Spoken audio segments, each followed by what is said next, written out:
காற்று வரட்டும் என்று ஜன்னலை திறந்து வைத்தபோது ஊற்றெனப் பொங்கி உள்ளிருந்து வந்தார் குருதேவர் ராமகிருஷ்ண பரமஹம்சர்.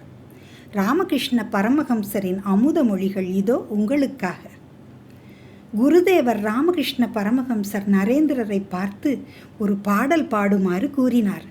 நரேந்திரர் பாடிய பாடல் இதோ உங்களுக்காக. எங்கும் அடர்ந்த பேரிருளில் வடிவம் இல்லா உன்றன் பேரழகு. எங்கும் அடர்ந்த பேரிருளில் வடிவம் இல்லா உந்தன் பேரழகு. பொங்கி பொலிந்து மின்னுதம்மா அதில் புலன்கள் ஒடுங்க யோகியர்கள். தங்கியிருந்து மலை குகையுள் பெரும் தவங்கள் இயற்ற பழகுகிறார். எங்கும் அடர்ந்த பேரிருளில் வடிவம் இல்லா உந்தன் பேரழகு. பொங்கி பொலிந்து மின்னுதமாதில் புலன்கள் ஒடுங்க யோகியர்கள். தங்கியிருந்து மலை குகையுள் பெரும் தவங்கள் இயற்ற பழகுகிறார். எல்லையில்லாத இருள் மடியில் அருள் இலங்கும் மகா நிர்வாணமெனும் நல்ல அலைகளின் நடுவினிலே மனம் நாடும் நிரந்தர அமைதி எனும். மெல்லிய தென்றல் குறையாமல் நன்கு மிதந்து மிதந்து செல்கிறது. எல்லையில்லாத இருள் மடியில் அருள் இலங்கும் மகா நிர்வாணமெனும் நல்ல அலைகளின் நடுவினிலே மனம் நாடும் நிரந்தர அமைதி எனும். மெல்லிய தென்றல் குறையாமல் நன்கு மிதந்து மிதந்து செல்கிறது.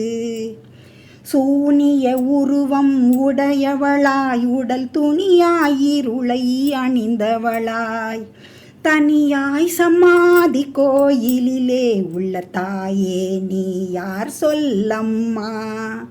சூனிய உருவம் உடையவளாய் உடல் துணியாய் இருளை அணிந்தவளாய் தனியாய் சமாதி கோயிலிலே உள்ள தாயே நீ யார் சொல்லம்மா. துன்பம் கெடுத்து காப்பாற்றும் உந்தன் தூய பாத தாமரையில். துன்பம் கெடுத்து காப்பாற்றும் உந்தன் தூய பாத தாமரையில். இன்பப் பிரேமை ஒளி துள்ளி எழில் எங்கும் விரிந்து விளையாடும். இன்பப் பிரேமை ஒளி துள்ளி எழில் எங்கும் விரிந்து விளையாடும். சின்மய முகத்தில் உன்னருமை புன் சிரிப்பு மலர்ந்து சோபிக்கும். சின்மய முகத்தில் உன்னருமை புன் சிரிப்பு மலர்ந்து சோபிக்கும். சின்மய முகத்தில் உன்னருமை புன் சிரிப்பு மலர்ந்து சோபிக்கும்.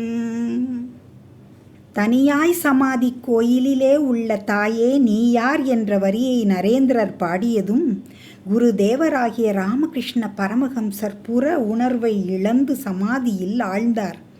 நீண்ட நேரத்திற்கு பிறகே சமாதி கலைந்தது. அதன் பிறகு உணவிற்காக அவரை ஆசனத்தில் அமர்த்தினர். அவர் பரவசத்தின் வேகத்திலேயே இருந்தார். சாப்பிட்டார். ஆனால் 2 கைகளாலும் சாப்பிட்டார். பவநாத் என்ற சீடரிடம் எனக்கு ஊட்டி விடுகிறாயா என்று கேட்டார். பரவசத்தில் ஆழ்ந்திருந்த அவரால் தாமாக சாப்பிட இயலவில்லை. எனவே பவநாத் என்ற சீடர் அவருக்கு உணவை ஊட்டிவிட்டார். உணவு முடிந்ததும் குருதேவராகிய ராமகிருஷ்ண பரமஹம்சர் சீடர்கள் அனைவரையும் பார்த்து பாட்டு என்றால் எப்படி இருக்க வேண்டும் என்பதற்கு ஒரு விளக்கம் கொடுத்தார். பாட்டு என்றால் எப்படி இருக்க வேண்டும் தெரியுமா? பாட்டு என்றால் கேட்பவர்கள் அனைவரையும் எழுந்து ஆட வைக்க வேண்டுமாம். அப்படி இருக்க வேண்டுமாம் பாட்டு. இப்படி ஒரு விளக்கத்தை ராமகிருஷ்ண பரமஹம்சர் அனைத்து சீடர்களிடமும் கூறினார். ராமகிருஷ்ண பரமஹம்சரின் அமுத மொழிகள் மேலும் தொடரும். தொகுத்து வழங்கியவர் திருமதி மீனாட்சி கண்ணப்பன்.